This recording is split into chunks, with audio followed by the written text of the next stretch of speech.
Pues Mariana. muy buenas tardes a todas, todos ustedes. Pues en el marco de la celebración del segundo aniversario de la Defensoría Electoral para la Protección de los Derechos Político-Electorales de las Mujeres y Grupos Vulnerables, justamente estamos presentando este espacio para todos. Y pues como ven, tuvieron a esta invitación, pues pasaremos a esta actividad donde la defensora Marina nos dará su presentación, pero le cedo el micrófono a usted, presidente, para que realice el acto de bienvenida al evento. Muchas gracias, maestro Paul Alexis Ortiz. Quiero saludar y agradecer la presencia de todos los compañeros integrantes de este tribunal, así como también algunos colaboradores del Instituto de Elecciones y Participación Ciudadana y de la misma Defensoría del Tribunal Electoral del Poder Judicial de la Federación que nos acompañan en la plataforma Zoom, asimismo a quienes estuvieran acompañándonos y siguiendo esta transmisión y evento a través de nuestras redes sociales. Muchas gracias a todas y todos por estar con nosotros en esta fecha. Agradezco al maestro Paul Alexis Ortiz Vázquez, quien es el titular de la Defensoría del Estado, del Tribunal Electoral del Estado de Chiapas, por llevar a cabo este primer ejercicio en el marco del segundo aniversario de la existencia de la misma Defensoría, con una plática como la que tendremos hoy en día, que justamente considero de lo más tocante, de lo más envolvente en este quehacer, y justamente es la posibilidad de seguir acercando a la Defensoría, seguir acercando los derechos de la ciudadanía chiapaneca con una ponencia como la que tendremos en unos momentos. Quiero agradecer, como siempre, el acompañamiento de mi compañera, la magistrada Sofía Ruiz Olvera, que nos distingue también con su participación. Muchas gracias, magistrada.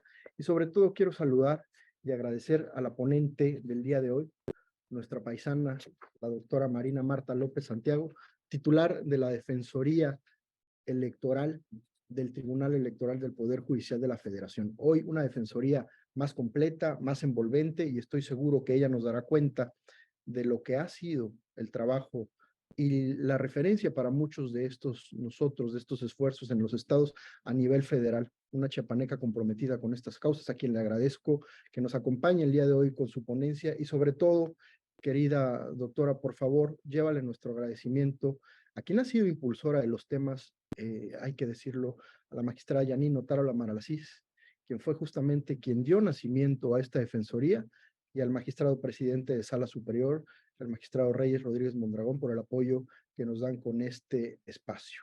Sin mayor preámbulo y que podamos disponer del tiempo para escuchar a la maestra, les agradezco mucho a todas y a todas el tiempo, la disposición, y muchas gracias por hacerse este espacio en el segundo aniversario de un esfuerzo colectivo como ha sido la Defensoría de los Derechos Político-Electorales de la Ciudadanía en el estado de Chiapas. Muchas gracias a todas y a todos por su atención. Muchas gracias, presidente. Ahora daremos paso a la lectura curricular que estará a cargo de la magistrada Sofía. Muchas gracias, magistrada Sofía.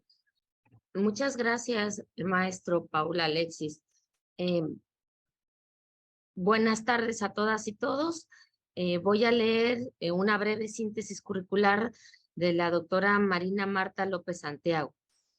Breve porque, como sabemos, su paso por diferentes instituciones lleva ya muchos años, pero a manera de que podamos escucharlas como lo indicó el presidente.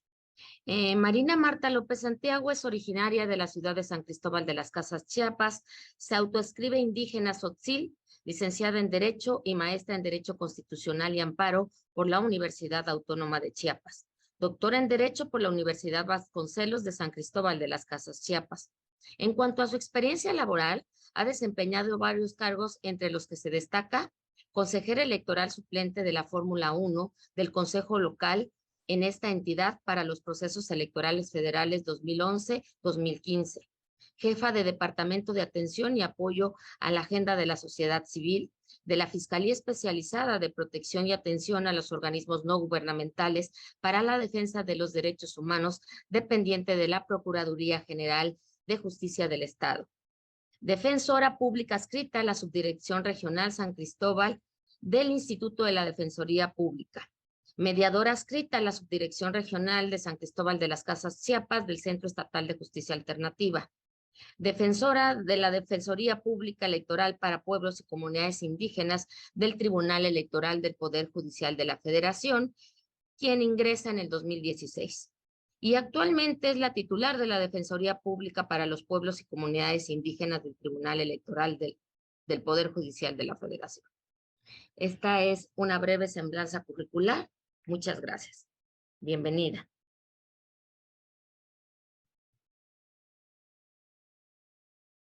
Muchas gracias, magistrada Sofía. Ahora damos pie a la conferencia magistral que va a presentar la doctora Marina López, de la titular de la Defensoría Pública del Tribunal Electoral del Poder Judicial de la Federación. Quiero externar muchas gracias, doctora, por su conferencia el día de hoy. Sé que su agenda es muy ocupada y pues este espacio lo pensamos especialmente para terminar de dar difusión a los derechos político-electorales que tiene toda la ciudadanía, no solamente la chiapaneca, sino a lo largo del país. Y pues sin más preámbulo, doctora, adelante, por favor. Muchísimas gracias, querido Paul. Muy buenos días. Bueno, ya muy buenas tardes a todas, a todos y a todos los que nos estén sintonizando esta mañana a través de las redes sociales del Tribunal Electoral del Estado de Chiapas. A todo el personal que está ahí, saludo con mucho gusto a mi querido magistrado Gilberto Batiz García, magistrado presidente del Tribunal Electoral del Estado de Chiapas, a mi querida amiga, la maestra Celia Sofía Ruiz Olvera, magistrada del Tribunal Electoral del Estado de Chiapas. Querida amiga, gusto en saludarte. Al maestro Paul Alexis Ortiz Vázquez, titular de la Defensoría de los Derechos Políticos Electorales. Gracias por abrir este espacio. Y pues quiero en primer lugar felicitar las acciones que ha implementado el Tribunal Electoral del Estado de Chiapas al crear esta Defensoría de los Derechos Políticos Electorales de las mujeres y otros grupos vulnerables de Chiapas. Ha sido un gran acierto, un gran avance. En todos los estados hay defensorías locales, hay que señalarlo, hay que decirlo, hay que resaltar el esfuerzo que hizo el Tribunal Electoral para crear esta defensoría, para crear el área de mediación, para estar al día, a la vanguardia de las necesidades de las chiapanecas y los chiapanecos. La verdad, felicito todo el esfuerzo institucional que se ha hecho para que se consolide esta defensoría. Estamos en el segundo aniversario de esta defensoría. Felicidades.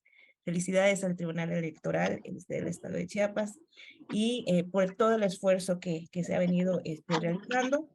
Su contribución a la defensa de los derechos políticos electorales de las mujeres chiapanecas, con énfasis en las mujeres indígenas, las personas con discapacidad, las personas mayores, afrodescendientes, la población de la diversidad sexual y de género.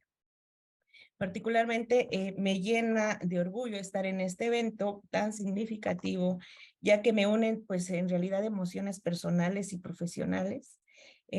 Toda vez que soy originaria, como ya lo dijeron mis antecesores en ese estado, ahí crecí, ahí me formé académicamente, ahí empecé mi labor profesional. Hay colegas dentro del Tribunal Electoral que trabajaron conmigo, querida Lidia, varios coincidimos en el Tribunal, en el Poder Judicial del Estado de Chiapas, ¿no? Ahora pues me ha tocado estar, como bien mencionaban, en esta defensoría. Entré por examen de oposición en el año 2016 y pues ha sido para mí un gran honor colaborar en la asesoría y defensa de los derechos políticos electorales de las personas integrantes de los pueblos y comunidades indígenas y afromexicanas de la entidad del Estado de Chiapas en algunos momentos procesales. Para mí, pues es un gran honor dialogar en torno a cómo en el día a día promovemos la protección jurídica especial para erradicar las desigualdades a las que se enfrentan las poblaciones históricamente discriminadas, para acceder a la justicia ante las afectaciones de sus derechos político-electorales, tanto durante el proceso electoral como cuando las personas ya son electas y se les obstaculiza o se les impide ejercer los cargos para los cuales fueron electos. En ese sentido, Pues los puntos de partida para la defensa de los derechos político-electorales radican en varios puntos para la Defensoría local como para nosotros como federal, poner en el centro de cada caso a las personas que viven los agravios a sus derechos. Eso es lo más importante, ver el contexto de la persona que nos llega a solicitar un servicio, analizar el caso en concreto. Brindar estos servicios implica la defensa, incorporar un enfoque basado en derechos humanos, la perspectiva de género, es decir, debemos tener una mirada interseccional. ¿Quiénes son los que llegan a estas defensorías, tanto la local como la federal? Son personas, podríamos decir, mujeres, indígenas con discapacidad. Ya hay una interseccionalidad, una triple discriminación para la persona que se acerca. Hombre, indígena, con discapacidad. No sé, tenemos que poner en la mira a la persona que está llegando y entender el conflicto que nos está presentando en el momento que llegan a la defensoría. Este conjunto de mirada interseccional nos permite reconocer el acceso y ejercicio diferenciado a los derechos. Y por lo tanto, como defensoría, debemos buscar una defensa que empieza precisamente por dicho reconocimiento para así contribuir a un acceso efectivo a la justicia electoral de las poblaciones en situación de vulnerabilidad. La defensa electoral, además, precisa flexibilizar los procesos, los espacios y las maneras en las que colaboramos para hacer justiciables los derechos político-electorales, reconociendo así que, de la letra, al goce de los derechos hay un trecho en el que las personas defensoras tenemos mucho por hacer. Ahora bien, un reto o entre los retos para la defensa electoral se encuentra uno muy importante, que es lograr llegar y legitimarnos como instituciones aliadas para acceder a la justicia. Comparto algunos datos para ilustrar este rubro. La Defensoría Pública Electoral brindó 49 servicios durante el primer trimestre que estuvo en funcionamiento y para el cierre de diciembre de 2022 habíamos brindado ya 1,568 servicios, 1,101 asesorías y 452 defensas. Sin embargo, la presencia de la Defensoría varía cuando analizamos los datos por entidad federativa, de tal modo que hay 2 entidades a nivel nacional a las cuales no hemos llegado aún, que son Colima y Tamaulipas. Puede ser por la poca presencia de poblaciones originarias, ¿no? O, no sé, pero yo le atribuyo a la estadística de población originaria asentada en estos estados. Incluso en Tamaulipas se dice que no hay pueblos originarios, aunque yo creo que sí pueden haber pueblos originarios migrantes y ya residentes en Tamaulipas, por cuestiones de necesidad o muchas cuestiones ajenas a la voluntad de las personas pertenecientes a pueblos originarios de nuestro país. Pese a ello, es importante mencionar que tan solo en el primer trimestre reportado logramos brindar por lo menos un servicio en 9 estados del país. Estamos hablando del año 2016. Como parte de los retos, se suma que el 19 de agosto de 2022 se publicó una reforma en el Diario Oficial de la Federación para ampliar los servicios a los grupos en situación de vulnerabilidad o históricamente discriminados de esta defensoría para su atención. Es decir, actualmente ya no somos una defensoría pública electoral especializada en pueblos y comunidades indígenas, sino se amplía nuestro marco de actuación y ahora vamos a atender a pueblos y comunidades indígenas, a comunidades equiparables, que ahí hay una discusión doctrinaria importante. ¿Quién es una comunidad equiparable indígena? Eso creo que es bastante interesante llevarlo a la reflexión. Mujeres en casos de paridad y violencia política de género, residentes en el extranjero, personas afromexicanas, personas con discapacidad, niñas, niños y adolescentes, juventudes, personas adultas mayores, personas de la diversidad sexual y de género, personas sujetas a prisión preventiva y otras que justifiquen al solicitar los servicios de la Defensoría.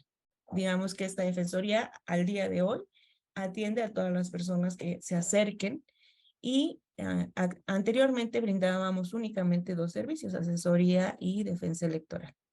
Al día de hoy, y a raíz de esta reforma, vamos a brindar cuatro servicios, que es la representación jurídica ante las salas del Tribunal Electoral, antes las conocíamos como defensas, para procurar defender los derechos políticos electorales de las personas que se acerquen con nosotros. La asesoría jurídica, igual como lo veníamos haciendo a nivel local, como les comentaba, a nivel local solo hay 5 defensorías: Chiapas, Tabasco, Chihuahua, Ciudad de México, Michoacán, Quintana Roo, que ya va a abrir, son 6, y nosotros como federal, 7, en materia electoral, que atiende a grupos en situación de vulnerabilidad, o históricamente discriminados actualmente. Entonces, las asesorías no podemos dejarlas de dar a nivel local porque hay entidades federativas en donde aún no existe una defensoría electoral a la cual podamos canalizar los asuntos que puedan llegar y que están de primera mano. En este caso, pues en Chiapas está la representación de la oficina a través de POR, y entonces pues canalizarlo con él y decir, mira, está pasando esto, de primera mano los puedes atender, no los puedes atender, ¿no? Ver su marco de actuación, y si no, pues atraer nosotros la atención de las personas que nos busquen. Entonces, se amplía, entonces ahorita ya somos únicamente Defensoría Pública Electoral del Tribunal Electoral del Poder Judicial de la Federación. Es importante decir que la ampliación de la población objetivo de la Defensoría radica en el reconocimiento de que hay un impulso creciente en el diseño de acciones afirmativas para la postulación a cargos de elección popular de personas que han sido discriminadas históricamente, por lo que es central asegurar su implementación y, en su caso, emprender acciones para el acceso efectivo a la justicia electoral. Entonces, pues creo que es por demás decir que era necesaria y era una demanda a nivel nacional de que esta defensoría pues ampliara su marco de atención a más grupos históricamente discriminados, y sobre todo por lo mismo que venimos diciendo, a nivel local no hay defensorías en todos los estados, entonces pues era necesaria esta ampliación. Y pues tenemos otro servicio que es la orientación, es decir, llegan con nosotros muchísimas orientaciones de estos grupos en situación de vulnerabilidad, pero en otras materias. Entonces los canalizamos ante las instancias oportunas e idóneas para que les puedan dar la atención y el seguimiento. Los canalizamos, digamos, de manera oficial. Hoy, como siempre, es necesario un diálogo entre las defensorías que existen e impulsar que en los demás estados de la República exista esta voluntad institucional de crear estas defensorías. Es muy necesario. En materia electoral hay un vacío en la atención para los pueblos históricamente discriminados o para los grupos en situación de vulnerabilidad. Entonces, es necesario este diálogo que abone a una vinculación interinstitucional para que todas las autoridades en el ámbito de sus competencias prevengan, investiguen, sancionen y reparen las violaciones a los derechos políticos electorales. El saldo positivo del trabajo en la defensa electoral radica precisamente en contribuir en el acceso a la justicia y en reconocer que nuestras actuaciones impactan en la vida personal de las personas que llegan con nosotros. En el caso que veníamos atendiendo desde 2016, en aquellas mujeres indígenas a quienes se les ha impedido votar, ser votadas, o cuando ya están en el ejercicio del cargo, desempeñar sus cargos, o cuando no se les permite su libre determinación y autogobierno de las comunidades indígenas. Hemos tenido una aceptación importante a nivel nacional de los pueblos y comunidades indígenas y de la población afromexicana. Y ellos mismos son los que nos han traído más casos y más casos y más casos de otros estados de la República. Hemos atendido a personas desplazadas internas, hemos atendido con una perspectiva o con un enfoque de derechos humanos a la población indígena con una perspectiva interseccional. Y aquí es donde yo quiero detenerme un poco para comentar que pues mi tránsito en esta Defensoría Pública Electoral inició como defensora, como lo dije en un inicio. Entré como defensora pública electoral y dentro de los primeros casos que me tocó representar, asesorar o llevar fue el caso precisamente de Rosa Pérez Pérez. Es un caso en Chiapas muy conocido, pero del cual se expone muchísimo en otros estados de la República. Y lo ponen como una piedra angular, como un ejemplo. Y recordemos que en el año 2016, pues no había un marco jurídico sólido sobre la violencia política en razón de género. No había un marco jurídico sólido. Entonces era un reto tomar el asunto, asesorarlo, representarlo, llevarlo hasta vía per saltum, hasta sala superior. Llegamos, o sea, no en los 3 días, 4 días, ¿no? Pedimos una suplencia de la queja ahí para que no fuera tan cuadrado el término al momento de presentar la demanda. Y fue un asunto que me tocó a mí asesorar de manera personal. La demanda la elaboramos con otro defensor, con el defensor Reginaldo Hernández Andrés, quien actualmente sigue siendo defensor. Y fuimos hasta Chiapas, nos entrevistamos con Rosa, y se elaboró la demanda. Pero vaya, ahorita, ¿no? Nosotros sabemos que la reforma de violencia política en razón de género fue hasta el 13 de abril de 2020. ¿No? Conocida como la reforma en materia de violencia política contra las mujeres en razón de género, y fueron reformadas diferentes leyes, ¿no? La Ley General de Instituciones y Procedimientos Electorales,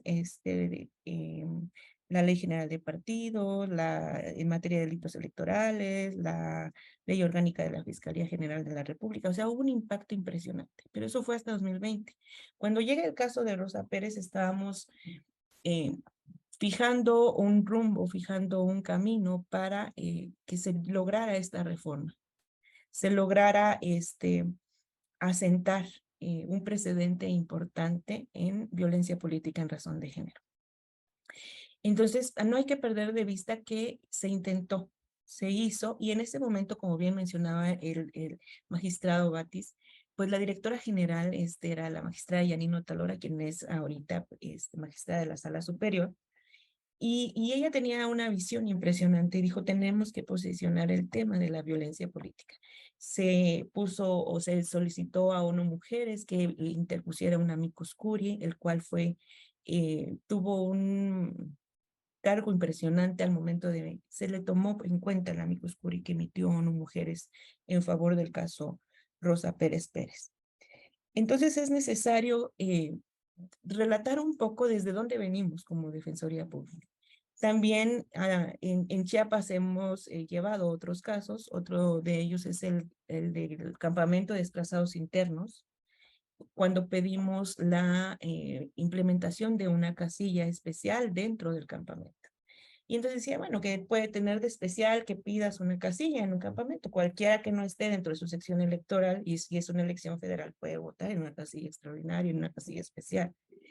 No, el reto era que pudieran votar por presidente municipal y por diputado local. Entonces, al momento que se hace la petición al INE, al Instituto Nacional Electoral, nos dice, pues hubo bastante discusión al momento de que pedimos la casilla, porque iba contra los principios de los procesos electorales. Pedimos el sigilo. Es decir, que no se dijera dónde se iba a poner la casilla porque poníamos en riesgo al campamento. Pedimos medidas de protección antes, durante y después del proceso electoral. Pedimos, o sea, nos fuimos por diferentes vías, digamos, de una manera estratégica. Reimpresión de credenciales de elector, que pues eso es, digamos, muy fácil que nos los pudiera dar el INE fuera del proceso ya o del tiempo, pero nos los dio, y que pudieran votar las personas que cumplieron 18 años dentro del campamento. Sala Jalapa, eso lo pedimos a la Junta Distrital, Sala Jalapa obviamente nos dijeron que no, lo judicializamos, nos fuimos a Sala Jalapa y Sala Jalapa nos dijo sí pueden votar con la sentencia y su acta de nacimiento. Entonces votaron 9 jóvenes que cumplieron 18 años dentro del campamento por presidente de la República, diputado federal, senador y sus autoridades locales. ¿Por qué? Pues ellos están en una situación de desplazamiento forzado interno. Fue un caso observado por la OEA, por la ONU, y ha sido un precedente importante. Entonces, desde las defensorías podemos implementar litigios estratégicos, podemos implementar y buscar garantizar más derechos humanos, ¿no? En este caso, este campamento traía una recomendación de la Comisión Interamericana de Derechos Humanos. ¿Y qué decía esta recomendación? Es obligación del Estado mexicano garantizar los derechos humanos de las personas que están asentadas en este campamento. ¿Era un reto? Sí. ¿No había un marco jurídico sólido? No, igual que en el caso de Rosa Pérez, sobre violencia política, pero lo intentamos. Intentamos y salió algo positivo, las personas pudieron votar, votaron casi 200 personas, se les garantizó su derecho al voto, y pues se hizo un gran esfuerzo de gobierno, tanto federal como local, para que se salvaguardara la vida de las personas que estaban asentadas dentro del campamento en San Cristóbal de las Casas. Y así podría irles comentando el contexto de algunos otros asuntos. Un asunto que se resolvió no judicializándolo es el asunto de la tribu Quilihuas, que es muy importante y que también cada vez que tengo la oportunidad de platicarlo o comentarlo en estos foros lo hago. Porque muchas veces los derechos políticos electorales van concatenados con otros derechos, con derechos humanos. La tribu Quilihuas se encuentra asentada en Baja California y al momento que nos hacen la petición yo no entendía claro qué es lo que querían. Entonces mandamos a 2 defensores para que fueran hasta la tribu y les plantearan cuál era la necesidad. La necesidad principal es que ellos necesitaban un pozo de agua, no tenían agua en su comunidad. Y entonces dirán, bueno, ¿y eso qué tiene que ver con los derechos electorales? Sus credenciales de elector salían con una sección electoral distinta a donde ellos estaban asentados. Es decir, dentro de la cartografía electoral del INE no estaban considerados y aparecían o en una sección electoral o en otra de 2 comunidades cercanas. Pero en la comunidad donde ellos estaban asentados tenían necesidad del agua y les habían dicho que no les podían hacer un pozo profundo porque pues de donde ellos estaban asentados sí había agua potable, ¿no? Había los servicios. Entonces, lo que solicitamos de manera estratégica al INE fue la modificación de la cartografía electoral. Presentamos las escrituras del Registro Agrario Nacional donde Cárdenas les donó esas tierras a la tribu Quilihuas. Y sin mayor inconveniente, el INE modificó la cartografía, se sacaron las nuevas credenciales de toda la tribu y se logró acreditar que donde ellos estaban asentados no había agua potable. Entonces, encontramos o buscamos la manera de garantizar diferentes derechos humanos a las personas que llegan a nosotros. Y por eso la importancia de sentarnos a escuchar a las personas cuál es la necesidad, ¿no? De primera mano, pues dijimos, pues tu derecho al voto lo puedes ejercer, puedes ir y votar a la comunidad o puedes ir y votar a la otra comunidad donde está tu sección electoral. No estaba afectado su derecho de votar. Estaba afectado un derecho humano al agua, ¿no? Pero les afectaba porque dentro de la cartografía electoral no aparecían como ejido tribu Quilihuas. Entonces, de manera integral o de manera colectiva con los defensores que les tocó llevar el asunto, en este caso fue con Carlos Francisco López Reina, nos sentamos y buscamos una estrategia de cómo ayudar al ejido. Y estaba inmerso dentro de una gama de derechos políticos electorales, ¿no? Y obtuvimos algo en beneficio de ellos, y lo cual es importante decirlo, o sea, cómo vamos ideándonos o siendo creativos para que se garantice un derecho humano a raíz de un derecho político electoral. Entonces, bueno, podría irme diciéndoles y contándoles más casos que hemos llevado aquí. En la Defensoría hemos atendido residentes en el extranjero, personas indígenas residentes en el extranjero, hemos atendido a personas en prisión preventiva, el caso del derecho al voto de Chiapas también. 2 personas indígenas totziles promovimos de manera estratégica, solicitamos su derecho al voto y por eso salió la prueba piloto del INE para que se garantice el derecho al voto a todas las personas que se encuentren en prisión preventiva. Nosotros como Defensoría llevamos ese litigio estratégico también. Entonces, de una manera colaborativa con varios centros de derechos humanos o con grupos de mujeres, con líderes indígenas, hemos buscado la manera de maximizar los derechos humanos. Hemos tenido sentencias favorables relacionadas con violencia a la salud reproductiva de algunas síndicas regidoras que por estar embarazaditas pues no les dan licencia, las corren, ya no las dejan regresar a ejercer el cargo. Entonces, hemos buscado de cierta manera apoyar a tanto hombres como mujeres pertenecientes de los pueblos indígenas, atendiendo el caso en específico. Y hay un caso que voy a comentar así muy rápido también, que me impresionó mucho cuando llegaron a la Defensoría. En Oaxaca me tocó como defensora estar en el estado de Oaxaca, y llegó un grupo de una comunidad indígena y nos dicen, miren, nosotros queremos participar en la Asamblea General Comunitaria, porque pues, como ustedes saben, Oaxaca tiene 417 municipios que se rigen por usos y costumbres o sistemas normativos indígenas. Y bueno, ¿y por qué no los dejan votar? ¿No? Bueno, no nos dejan votar porque nos expulsaron de la asamblea y nos dijeron, número 1, que ya no somos ciudadanos. Digo, a ver, ¿cómo está? Tienen su credencial, hay una sentencia, ¿no? O a ver, que nos dijeran todo. No, por decisión de la asamblea nosotros ya no podemos votar y nos dicen que no somos ciudadanos y que les digo, no, bueno, la ciudadanía no se pierde así. Pero para ir escarbando el caso, les íbamos haciendo preguntas y les decimos, bueno, ¿pero por qué quieren votar en la asamblea? ¿Quieren ser presidente municipal, síndico, ya cumplieron con su sistema de cargos, ya hicieron su tequio, su faena? Hemos cumplido con todo. El detalle es que, pues, la asamblea nos expulsó y el motivo principal de que podamos votar es para que nos dejen llevar nuestras ofrendas al panteón.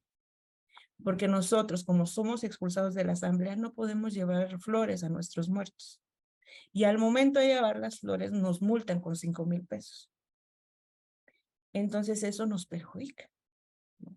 Entonces, el motivo de ellos de querer participar en la asamblea, de querer ejercer su derecho al voto, es de que las personas que llegaran, pues ya no los multaran para poder llevar sus ofrendas al panteón.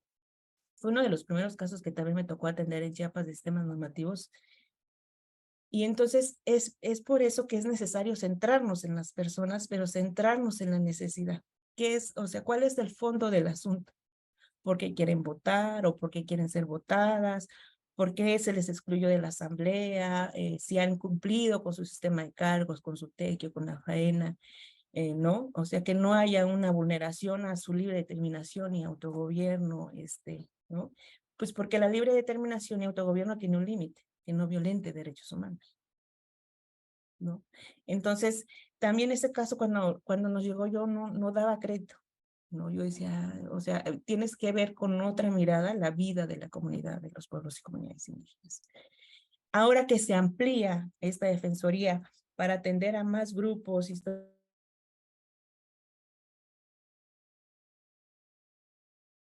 Doctora, creo que se silenció su micrófono. perdón, ahora que se amplía la defensoría, tenemos que ir haciendo el acercamiento y conociendo los grupos históricamente discriminados a los cuales ahora vamos a llegar. Y la mejor manera o las mejores alianzas que podemos tener, pues son las propias instituciones electorales, las OPLEs locales, los tribunales electorales locales, las defensorías locales en el caso de Chiapas, Quintana Roo, Tabasco, Michoacán, Ciudad de México, Chihuahua, tener esas alianzas, acercarnos para tutelar de manera efectiva y de manera integral a las personas que se acerquen con nosotros y pues ver el marco de actuación que tengan estas defensorías para que en el momento en que ya no puedan, no esté dentro de sus funciones o el marco de sus facultades, nosotros como Defensoría Federal pues podamos continuar con la atención integral que ya vienen teniendo a nivel local. Entonces, vaya, es importante decirles que nosotros al día de hoy tenemos dos oficinas, la oficina central en Ciudad de México, tenemos una oficina en Oaxaca, precisamente con una mira a que ahí hay 417 municipios que se rigen por sistemas normativos internos y pues que prácticamente el 40% de los asuntos que ha llevado la Defensoría en estos 5 años, 6 años, ha sido de Oaxaca. Entonces, pues nos pueden localizar a través de nuestras redes sociales, a través también del correo de la Defensoría, defensoría@te.gov.mx, a través del WhatsApp, y pues la colaboración interinstitucional, estos vínculos, estos acercamientos, pues considero que son base importante para generar una red de defensorías y una red en favor de la población históricamente discriminada. La Defensoría Pública Electoral y la Defensoría de los Derechos Políticos Electorales de las Mujeres y otros grupos vulnerables de Chiapas, seguiremos trabajando en colaboración para el acceso a la justicia en materia electoral para las poblaciones que históricamente han sido discriminadas. Pues muchísimas gracias por la invitación y enhorabuena por este segundo aniversario y que vengan muchísimos más. Y estoy a sus órdenes y pues la justicia electoral al alcance de la mano de las chiapanecas, los chiapanecos a través de la Defensoría Local y a nivel federal a través de nosotros. Muchísimas gracias. Muchas gracias, doctora Marina. La verdad es que muy interesante y muy importante todo lo que usted nos presenta. A continuación, vamos a abrir una sección de preguntas y respuestas. Y mientras canalizamos algunas preguntas, es importante enfatizar lo que usted dijo respecto a las afectaciones derivadas del derecho al voto, porque la ciudadanía en general, la que está alejada del día a día de la materia electoral, considera que su derecho al voto es nada más el día domingo donde llega a votar. Y no, no es así, sino que para algunas comunidades indígenas, como usted lo referenció, es muy importante tener estos espacios porque de ello derivan otro tipo de derechos como el derecho al agua, uno de los casos que mencionó, e incluso el de Oaxaca, donde tenían que participar en esta festividad del Día de Muertos, o si no se les multaba. Esto resulta muy interesante. También me quedo con lo que usted dice, que la defensa electoral agiliza los procesos para hacer una justicia de la protección de los derechos político-electorales y esta atención integral que resulta también muy importante que nosotros como defensores debemos de atender, de tomar en cuenta y saber principalmente cuál es el motivo por el cual están acudiendo a nosotros. Tenemos acá una pregunta y es, ¿cuál es el motivo principal por el que acuden a la Defensoría Electoral? ¿Cuál considera usted que es el motivo principal? Gracias. Bueno, sí, acuden por derecho a votar y ser votados. En muchos de los casos, pues no les dejan ser candidatas. Hablemos de casos en cuestión en materia circunscrita a pueblos y comunidades indígenas, ¿no? Porque ahorita que se abre otra grama, vienen por otras circunstancias. Pero por su derecho a votar y ser votados, creo que es el que más llegan. En muchos casos no se les deja ser candidatas por muchos prejuicios de la propia comunidad, ¿no? O sea, porque son mujeres solteras, viudas, dejadas, divorciadas, no se les deja acceder a cargos de elección y se les pone sistemas de cargos diferenciados de las mujeres que sí son casadas, por ejemplo, ¿no? Han habido mujeres que han sido destituidas del cargo porque no saben quién es el papá o de quién están embarazadas, ¿no? A ese grado de irascibilidad, ¿no? Entonces, pareciera de chiste, pero no, es una realidad a la cual se enfrentan las mujeres indígenas en sus comunidades. Entonces, el derecho mayormente vulnerado, podríamos decirlo, es su acceso a votar y ser votadas. Muchas son expulsadas de las asambleas generales comunitarias sin garantía de audiencia, es decir, no les permite, o sea, ya no puedes acceder a la asamblea y no podrás ejercer tu derecho al voto. Entonces, creo que ese es el derecho mayormente vulnerado por el cual se acercan a la Defensoría Pública. Doctora, tenemos otra pregunta. Acá nos preguntan también, ¿cómo terminó el asunto de la comunidad de Oaxaca? Que esto, yo creo que es bien interesante lo que nos mencionaba de la situación del panteón, y si podía abundar, y si tuviera a la mano la sentencia, yo creo que sería un estudio importante por ahí. Digo, no sé si es mucho pedir, si no, pues también checaremos por ahí cómo buscar. Muchas gracias. Ese asunto quedó en asesoría y solo lo judicializamos, según yo, a nivel local, o sea, hasta el Tribunal Local de Oaxaca. Sí se les permitió ejercer su derecho al voto en la siguiente Asamblea General Comunitaria, o sea, se les explicó a través de la sentencia que no les podían quitar la ciudadanía bajo ninguna circunstancia. No. Dos, que se les permitieran en la siguiente Asamblea General Comunitaria acceder su derecho al voto. Sí, sí ganamos el asunto. Y la sentencia no la tengo a mano, pero te la busco porque pues, es de las primeras, estoy hablando de 2016, entonces tengo que echarme en un clavado a mi sistema y ya te digo cuáles. Porque las sentencias son públicas, entonces esa te la comparto. Sí, muchísimas gracias. Y tenemos la participación también de la licenciada Rebeca. Ahorita no sé si va a abrir su micrófono. Sí. Hola, doctora Marina, muchísimas gracias por esta conferencia, por su tiempo. Yo soy la licenciada Rebeca, soy defensora aquí en el Tribunal Electoral del Estado de Chiapas. Y la pregunta que le quisiera realizar es qué sigue este año para afianzar vínculos entre las defensorías, que considero que es muy importante para lograr un cambio. ¿Cuáles serían las estrategias? Gracias. Muchísimas gracias. Sí, el vínculo interinstitucional es muy importante. Platicaba hace algunos días con el maestro Paul y le comentaba que como Defensoría Federal traemos la intención de que se realice el segundo encuentro de defensorías. Evidentemente Chiapas tiene que estar invitados sus magistrados, magistradas y las defensoras evidentemente que sean parte de la defensoría, pero queremos traer experiencias internacionales. ¿No? Ya les voy adelantando un poquito. Queremos traer experiencias internacionales a este encuentro, entonces sería un encuentro internacional sobre la defensa de los derechos políticos electorales de los grupos históricamente discriminados.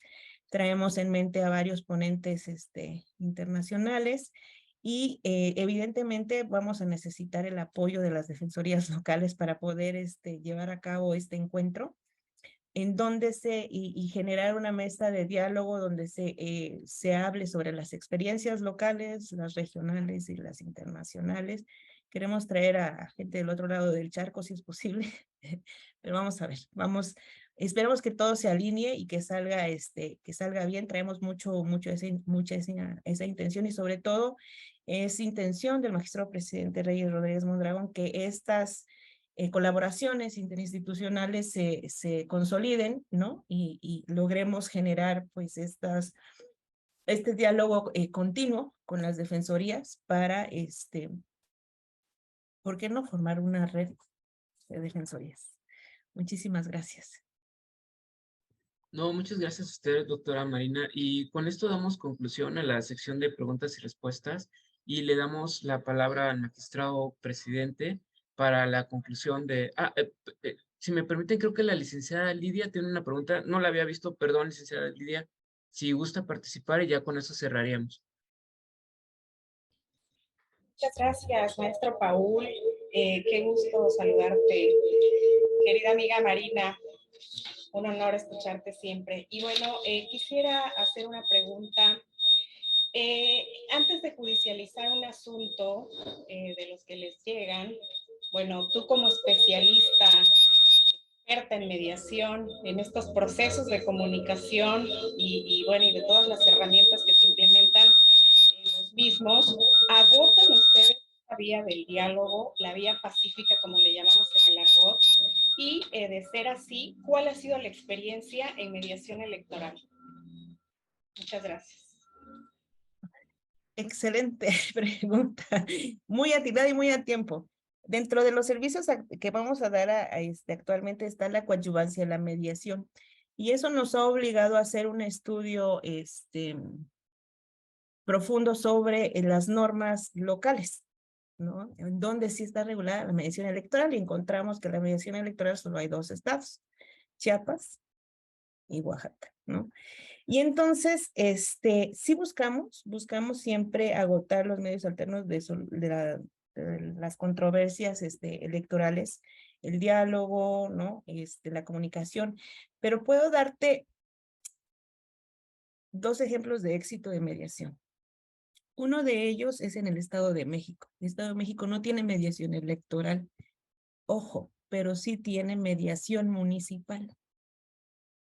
Está regulado. Y entonces está obligado el municipio, antes de que le metan una demanda al municipio por X y lo que sea, que tienen que agotar los medios alternos de solución de controversias, y tienen un área en el municipio. Y entonces llegó con nosotros un representante indígena que estaba a punto de terminar su periodo como representante indígena ante el ayuntamiento, y nos plantea la situación de que llega la nueva presidencia y le dice, es que ella, o sea, te reconoció la anterior integración, nosotros pues ya no te reconocemos. Entonces ahí había una vulneración a su ejercicio y desempeño del cargo para el cual había sido electo por Asamblea General Comunitaria. Entonces, pues nosotros nos fuimos a la demanda, hicimos la demanda, la defensora Carmen hizo la demanda, va, la presenta ante la autoridad responsable, obviamente que es el ayuntamiento, y lo llama el jurídico y dice, oye, ven, a ver qué es lo que quieres, ¿no? Y entonces, como ellos sí conocen su norma municipal, dicen, no, pues mira, es que pues no me reconocen, no, pues quiero terminar mi cargo, los 5 o 6 meses que me faltan, que me paguen, que me dejan seguir atendiendo a mi gente, y que en cuanto salga la convocatoria para el nuevo representante, pues entre sin problemas y yo me voy. Pues no te preocupes, hacen su convenio a esa hora, y sopas, lo firman, y el señor terminó bien, no tuvimos que judicializar. Entonces, ese es un caso de éxito en mediación. Y entonces, cuando nos habla nuestro asesorado y nos dice, ya entra el defensor, me dice, oiga, le digo, pues ahora, de ahí somos, a ver, que nos manden el convenio. Hay que revisar, hay que ver que esté conforme a derecho, que sea lo que estamos pidiendo, que se tutele el ejercicio. Entonces, las veces que he ido a Sala Regional Toluca, les digo, mándenlos a mediación municipal, por favor, ¿no? Que agoten es una gran oportunidad que tiene. Entonces, creo que en cada estado vamos encontrando hacia dónde podemos ir, pero sí es importante decir que pues ahora estamos más interesados en la cultura de la paz y en el diálogo y en todo eso.